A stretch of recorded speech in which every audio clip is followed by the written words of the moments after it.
Selamat sejahtera, cikgu ucapkan kepada anda semua. Nama cikgu adalah Cikgu Hamsha ataupun boleh panggil sebagai Bu Hamsha.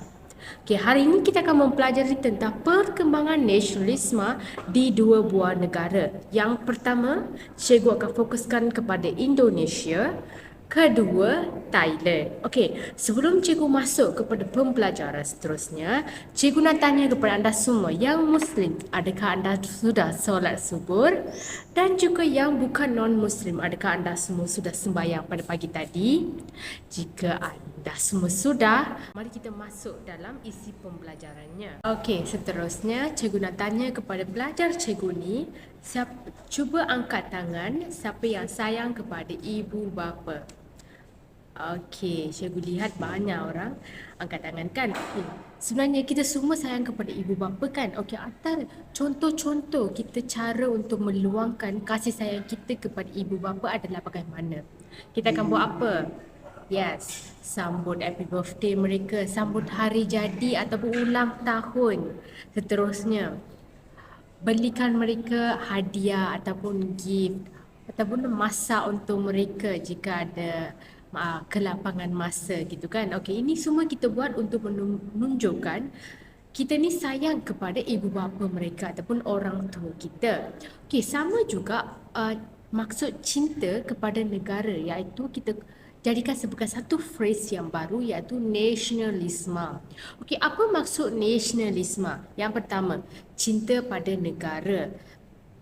Kita akan membuat sesuatu aktiviti untuk membanggakan negara. Sebagai contohnya, cikgu akan memperkenalkan salah seorang pemain bola sepak yang sangat terkenal di Indonesia yang bernama Bambang Pamungkas. Okey, cikgu pasti Bambang Pamungkas ni sangat terkenal di Indonesia maupun di Malaysia. Cikgu sebagai orang Malaysia pun cikgu kenal dengan pemain bola sepak ni.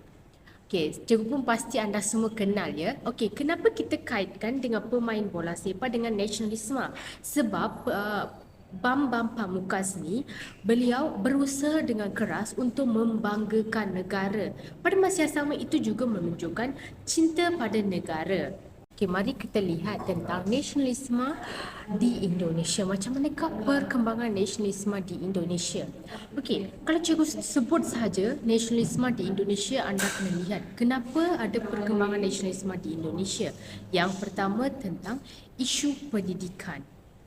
Okey, isu pendidikan. Cikgu sebut sahaja isu pendidikan, anda kena ingat tentang Radin Kartini. Okey, beliau merupakan tokoh yang sangat terkenal di Indonesia maupun di Malaysia disebabkan oleh cara perjuangan beliau untuk memajukan pendidikan bagi kaum wanita.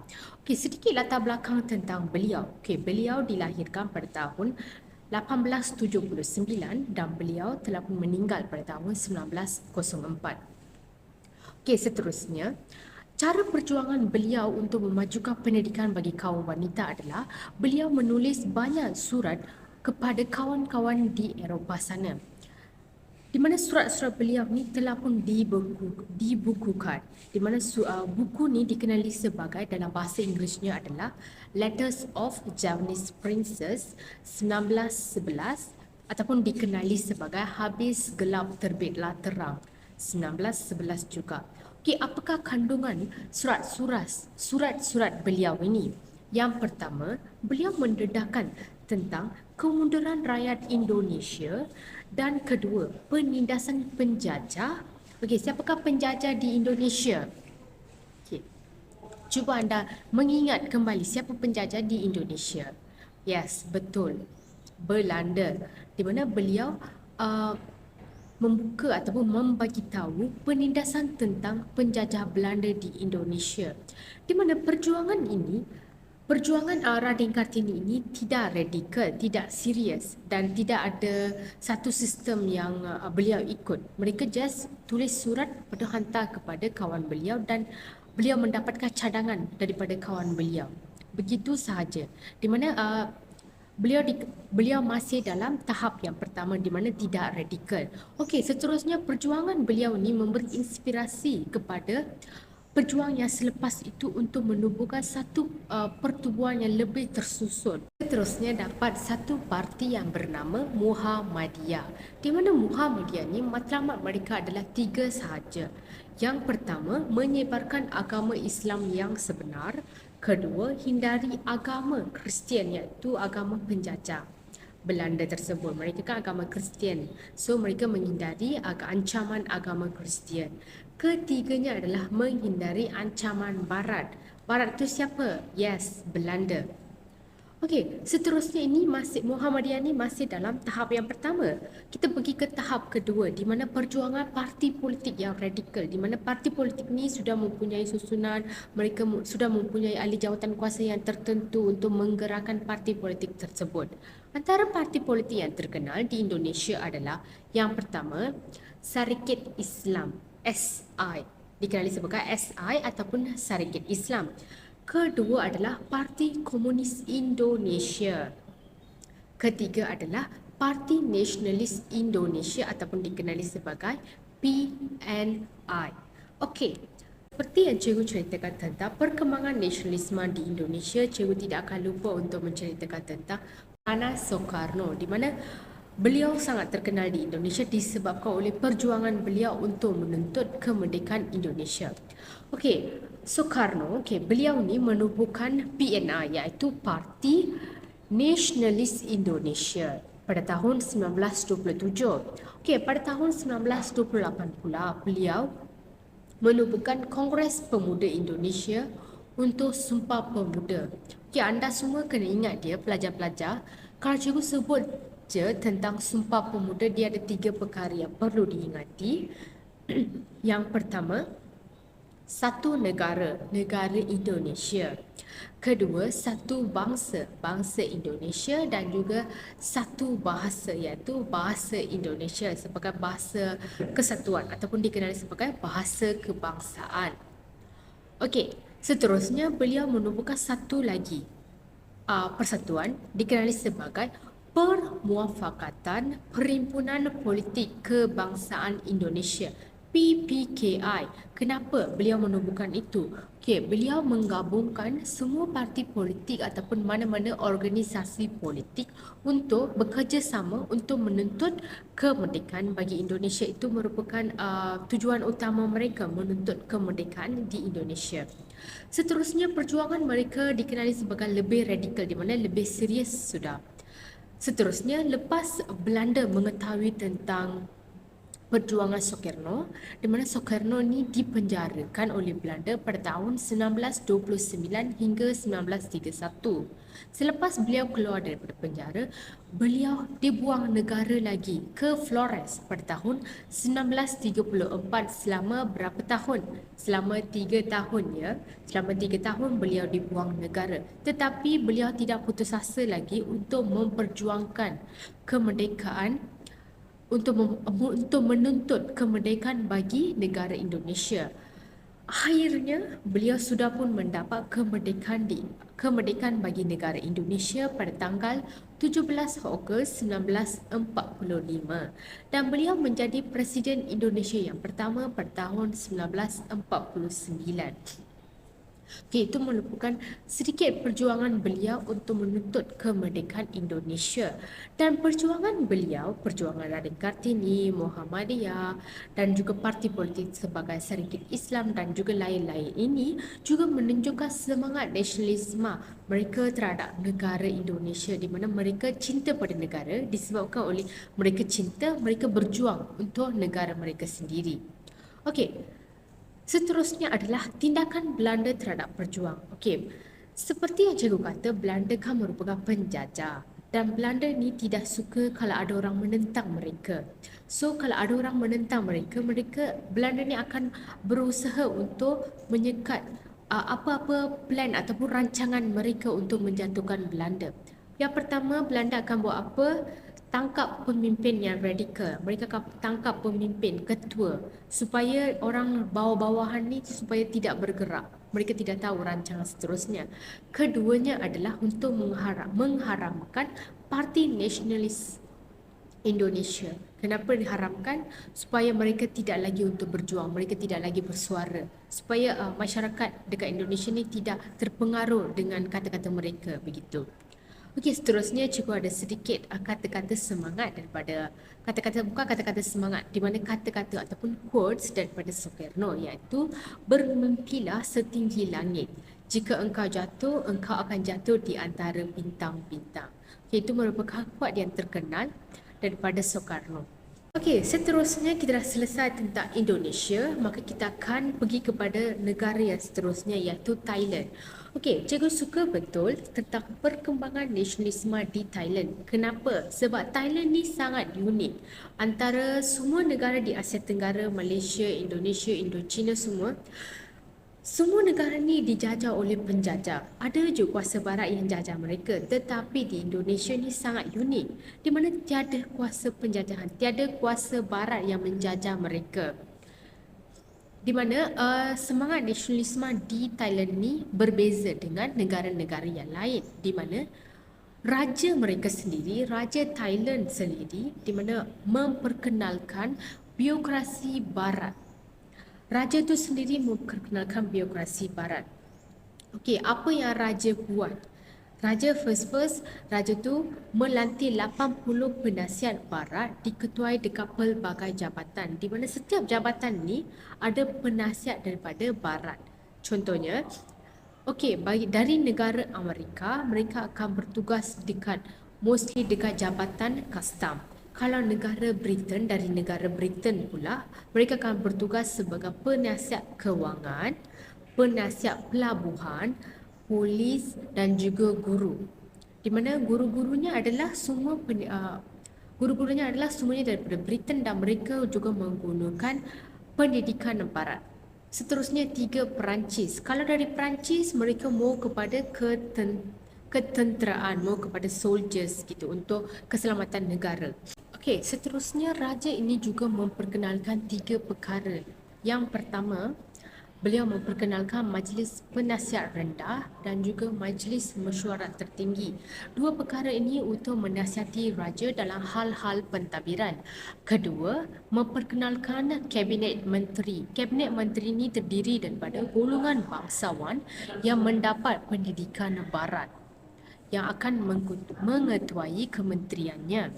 Okey, beliau juga memperkenalkan pegawai barat yang seperti yang cikgu dah terangkan sebelum ini, di mana pegawai barat ini mostly daripada Britani dijadikan sebagai juru audit untuk perbendaharaan negara. Okey, selepas dah muncul golongan-golongan baru yang terdiri daripada pentadbiran yang mempunyai kedudukan dalam birokrasi moden ni berdasarkan tahap pendidikan. Kalau mereka memerlukan jawatan ataupun sesuatu jawatan yang tinggi, perlulah based on education mereka ataupun pendidikan mereka. Baru mereka akan ada kelayakan untuk jawatan tersebut. Okay, sebelum ini Thailand menggunakan sistem raja kuasa mutlak, tetapi lepas ada perubahan, lepas mereka dah upgrade, mereka sudah menggunakan sistem raja berperlembagaan. Okey, apakah kesan-kesannya lepas raja itu dah upgrade certain things, certain perkara, apa kesannya? Yang pertama, mengurangkan pengaruh pembesar tradisional. Kedua, mengurangkan pengaruh institut raja. Ketiga, Thailand kekal merdeka. Kenapa Thailand kekal merdeka? Supaya mereka kan dah upgrade. Thailand kan dah upgrade diri mereka dari segi pentadbiran, pegawai, dah macam dah upgrade, dah diperbarui. Sejadinya kuasa barat ataupun kuasa asing ni susah bagi untuk mereka untuk memasuki dalam Thailand. Okey, di Thailand juga terdapat 2 tahap. Tahap pertama dan juga tahap kedua. Okey, tahap pertama ni merupakan dia macam starter. Starter ni permulaan untuk semangat nasionalisme. Apa yang berlaku di Thailand? Yang pertama, bermula dengan kegelisahan rakyat terhadap 3 perkara saja. Di macam rakyat ni tak senang hati dengan 3 perkara. Yang pertama, penguasaan politik oleh kerabat diraja. Cara mereka menguasai politik. Kedua, penentangan terhadap raja berkuasa mutlak. Mereka tak suka raja yang berkuasa mutlak. Ketiga adalah kelemahan pentadbiran raja yang bernama Vajravuda. Okey, di mana cara pemerintahan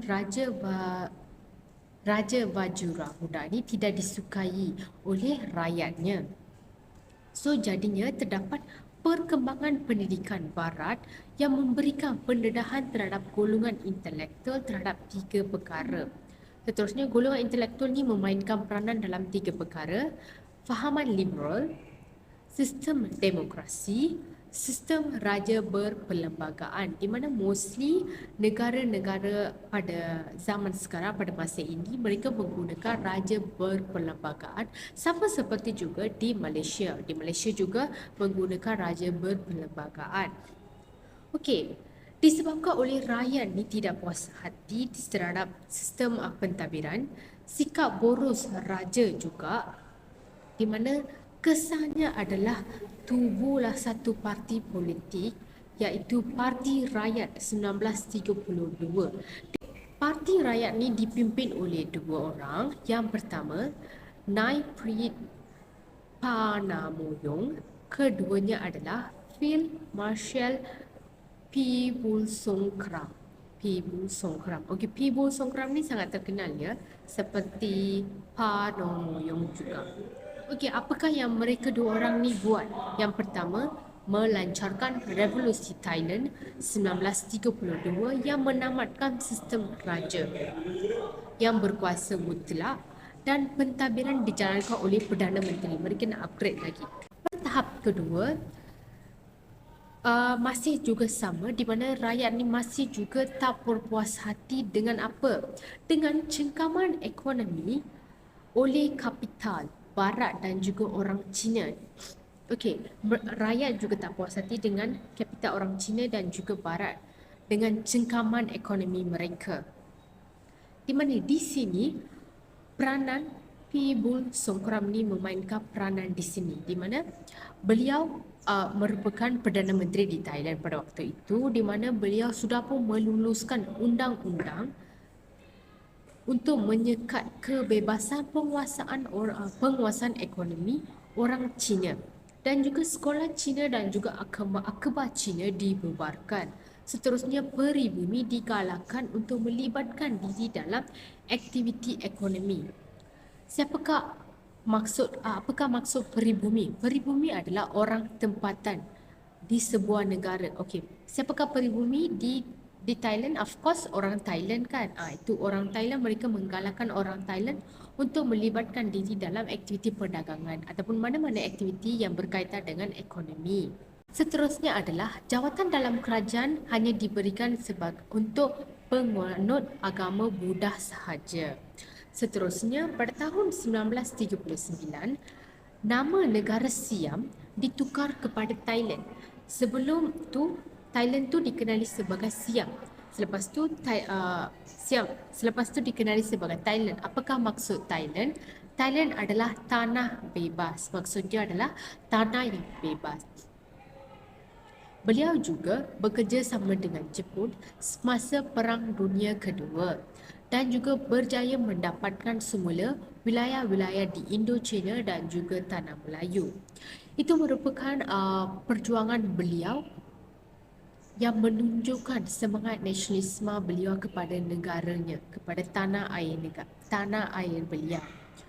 Okey, kita sudah pun sampai pada akhir pengajaran hari ini, akhir isi pembelajaran hari ini, di mana kita sudah mempelajari perkembangan nasionalisme di Indonesia dan juga di Thailand. Okey, selepas cikgu dah ceritakan tentang nasionalisme di Indonesia dan juga di Thailand, cikgu nak anda semua menguji tentang kefahaman anda.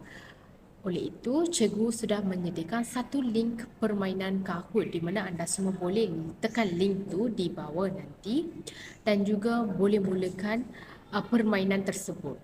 Cikgu juga untuk next class, cikgu nak tahu anda semua skor berapa. Anda semua dapat berapa out of berapa.